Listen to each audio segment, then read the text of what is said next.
Zee 24 तास एक पाऊल पुढे।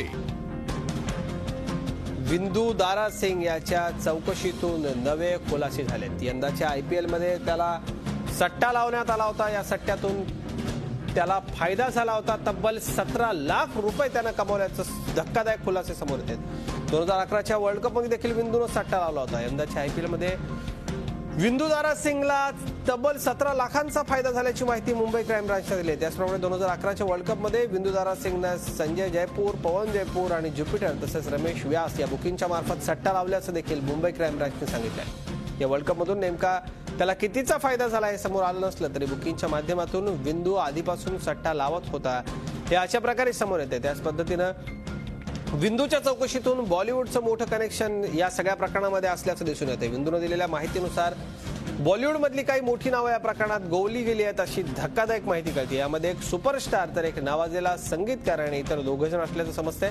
त्यामुळे फिक्सिंग प्रकरणात बॉलिवूडचाही मोठा सहभाग असल्याचं समोर येते।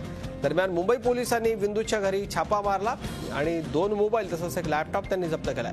श्रीशांतच्या मोबाईलमधून ज्या पद्धतीनं खळबळजनक गोष्टीचा खुलासा झाला होता तसाच विंदूच्या लॅपटॉपमधून देखील अनेक गोष्टी समोर येऊ शकतील याचा विश्वास तपास करणाऱ्या पोलिसांना आहे। झी 24 तास एक पाऊल पुढे।